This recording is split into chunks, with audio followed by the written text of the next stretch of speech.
Hello and welcome to GameSack. The 6-button controller for the Genesis is awesome, but I see a lot of confusion over it online, mainly about games that are incompatible and also the use of the mode button.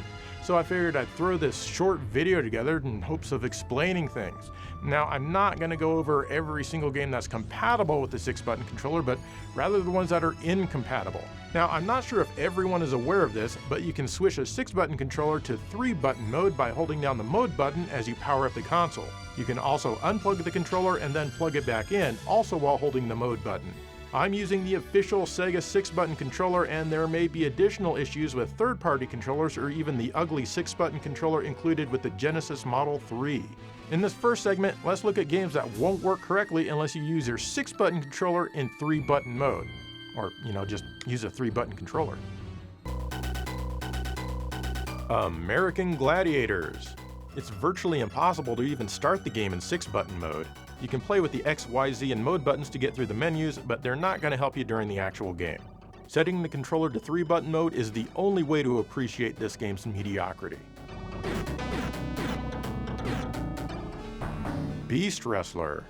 The cursor is practically uncontrollable on the name entry screen in tournament mode. Password entry is somehow fine though.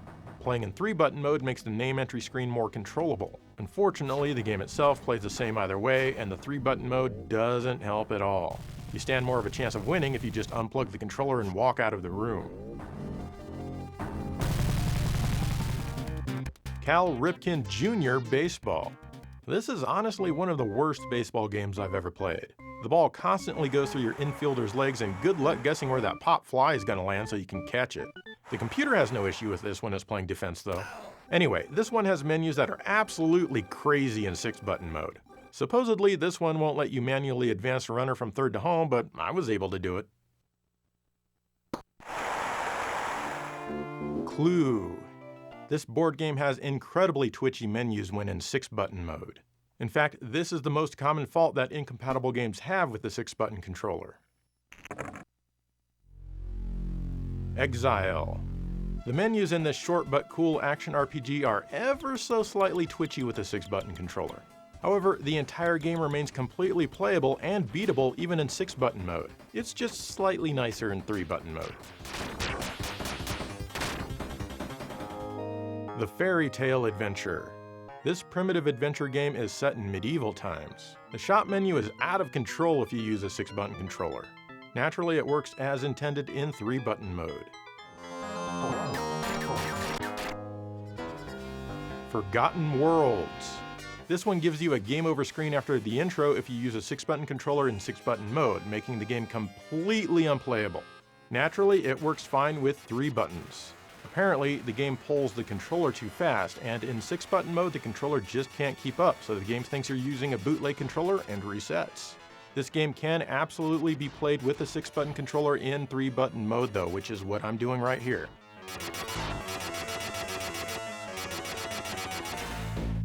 Golden Axe 2. The D-pad doesn't work at all in 6-button mode, making the game unplayable. Or is it? It turns out that the X button will make you go left, the Y button down, the Z button up, and the mode button to walk right. So it is playable, it's just extremely awkward. I decided to see if I could make it to stage 2 while playing in 6-button mode. I had to use a continue, but I was actually able to do it. And here I am in stage 2. How far can you make it in Golden Axe 2 while playing in 6-button mode?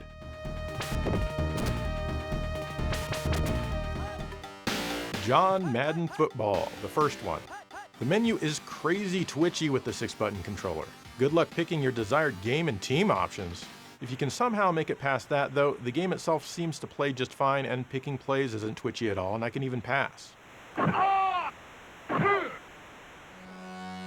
King of the Monsters. You can't even start the game in 6-button mode as none of the buttons seem to work at all. At least the start button doesn't anyway. So you'll need to be in 3-button mode to even begin playing. Mario Lemieux Hockey. Here's a sports game from Sega of America that pretty much everyone forgets about. The menus are absolutely nuts here. You'll have to let go of the D-pad and hope you land on the selection that's desirable. Picking your teams is super tough as well. But like John Madden, if you can make your way past this, the game itself seems to play just fine. Ms. Pac-Man. This is extremely difficult to control in 6-button mode. The up and down directions don't always work. In fact, they usually don't. Sometimes though, you'll get lucky if you hold up or down. I was actually able to beat the first stage using 6-button mode, but it was pretty tough. You don't want to play this way, though I have heard that some revisions of this game may work fine. NBA Hang Time. This one says in the manual that if you're using a 4-way play, every controller that's attached to it needs to be set to 3-button mode. In fact, it might be safe to use this precaution with any game that uses a 4-player adapter. Since I don't have any friends, certainly not 3 of them, I don't have a 4-way play. But it works perfectly fine with a 6-button controller in single-player mode. Oh. Wild shot! Sports Talk Baseball. This one supposedly has an issue where it will crash if runners double up on a single base if you don't hold mode button or play with the 3-button controller. Doesn't happen to me. This might only be an issue with a specific model of 6-button controller, but I thought I'd mention it anyway. Batting 246. Long fly ball. Deep to right. Way back to the wall. It's gone. Home run. Sunset Riders. This game works fine in single-player mode with a 6-button controller. But if you want to play 2 players, player 1 needs to be in 3-button mode, or you can't even select 2 players from the title screen. It just skips it. Zany Golf. The menu is a bit twitchy in 6-button mode here. The gameplay, however, is unaffected. It's as choppy and as clunky as ever either way.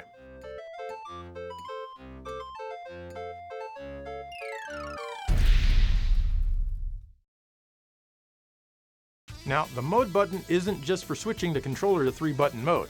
It also acts as a real button in a bunch of different games. So let's check out those games and see what the mode button does. Afterburner 2 Complete. This is on the 32X.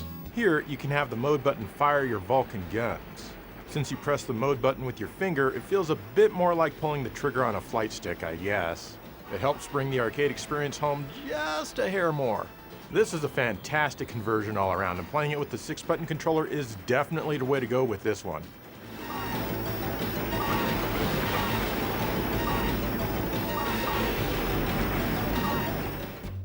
Batman Forever. First of all, this is a horrible game. But it does take full advantage of the 6-button controller. If you select Method 2 for your controls before you begin, you can hold the mode button down while pressing various attack buttons to do backward attacks. This is mainly useful only if you have enemies on both sides of you, and slightly more awkward than the normal way of just pressing back an attack. Honestly though, the best thing to do is just never even power this game up. Battle Core. This Sega CD game from Core Design has you roaming around in a mech. You have many weapons to select from, and the 6-button pad helps select them quickly. However, if you hold the mode button and press either X, Y, or Z, you'll be able to select from all of them without cycling through them. So it basically works as a shortcut modifier for weapon selection. Beyond Oasis, otherwise known as Story of Thor. This excellent action-adventure game works similar to Battle Core in that the mode button acts as a selection modifier. Press it along with the B button and you can switch between weapons. It's very handy since you don't have to go through the menus. However, I'm not sure why the mode button couldn't do all the toggling by itself instead of having to press it with B. Oh well, like I said, it's still better than going through the menus. Everyone should play this game, by the way. Doom for the 32X.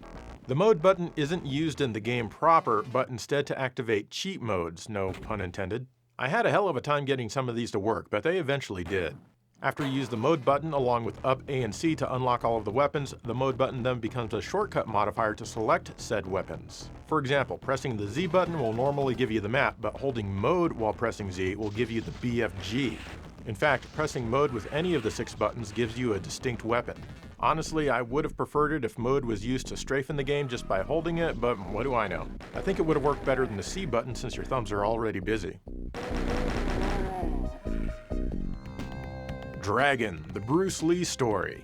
Pressing mode plus X during gameplay gives you your normal stance, mode plus Y gives you a fighter stance, and mode plus Z gives you a nunchaku stance. Basically, this changes your moveset on the fly in this otherwise unremarkable fighting game.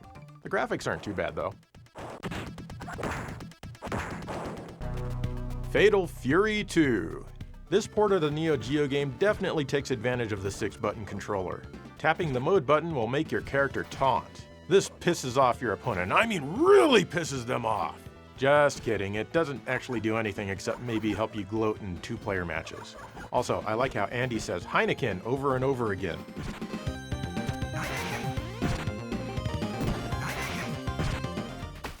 The Lost Vikings. This one definitely plays best with the 6-button controller. Pressing mode gets you into your inventory management. I like it when games treat mode like any other button, just as it should be. I just wish there were 2 mode buttons, which would basically be like having real left and right shoulder buttons. Ah well. You'll be pressing the mode button a lot in this game. Well, unless you use a 3-button controller, which you shouldn't. Metalhead. Here's another 32X game, and honestly I like this one. The use of the mode button here feels pretty natural as it cycles through 4 different viewpoints on the fly. It's certainly not essential for gameplay, but it adds a nice touch to the game for sure. Phantom 2040. This is a pretty cool game that people rarely mention. It plays mostly like a run and gun, but there's certainly more to it than that. Pressing and holding the mode button in this one will lock you in place, which can make aiming your weapon much easier in spots. If you don't hold mode, you'll move left and right as you try to aim upwards. It also means that you can stay crouched and shoot up. Definitely give this game a try. I just wish there were a way to reverse the A and B buttons, as B is your grapple and A is your gun. To me, that feels backwards. Shadow Squadron. This is a 32X game. As you fly around in space, the mode button allows you to switch views from inside your craft to an external view and back again whenever you want. Every button on the 6-button controller has its own unique function, and it feels natural and not convoluted. This game is pretty cool, and I think I might prefer the external view for most of the situations in this one. Star Wars Arcade. Yep, another 32X game. Like Shadow Squadron, the mode button here will cycle back and forth between first-person and third-person viewpoints. However, the X button does the same thing, which wasn't the case in Shadow Squadron. I guess you can use the mode button instead of X if your index finger wants in on a bit of the action and your thumb is already busy saving the galaxy. Techno Clash. This is another one that people rarely mention, but for good reason. Pressing mode in this one will heal you, but you can only use it so many times. If you continue, your healing abilities don't seem to be restocked. If you use a 3-button controller, you need to press A and B simultaneously to do this, so the mode button here is quite welcome if you feel the urge to play it. Williams Arcade's Greatest Hits. This 5-game compilation from Digital Eclipse contains Defender, Defender 2, Joust, Robotron 2084, and Sinistar. Beware, I live. The only game that uses the mode button is Robotron. It's oddly used during gameplay to switch between 3-button and 6-button mode on the fly. In 3-button mode, you shoot where you're aiming with on the D-pad. In the 6-button mode, it uses the Y, Z, B, and C buttons as basically a second joystick for twin-stick action. It works fairly well once you get used to it. This is a pretty good package overall.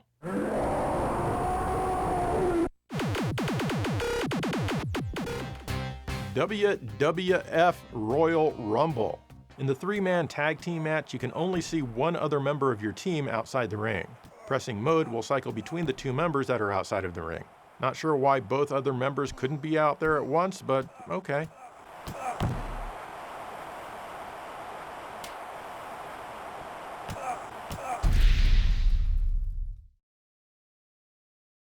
And there you go, a brief overview of the mode button for the Genesis 6-button controller. Now be sure to leave your comment below about how I'm running out of ideas if you haven't already. Also, it's possible I may have missed a game or 2 in either section, and if I did, let me know so I can check it out and I'll see if you're correct or maybe just if you're full of it. Anyway, in the meantime, thank you for watching GameSack. I think I can put this down now.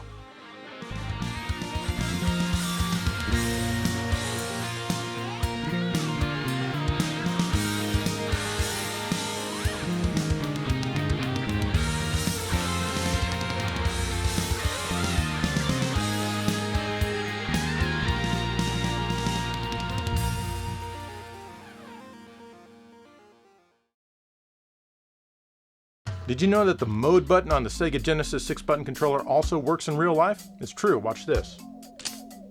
Where did that come from? That's right, you just keep pressing the mode button and things keep appearing. Pretty nice. Maybe I should keep that. $5. That's pretty enticing. Let's press it one more time to see what we get. Is that poop?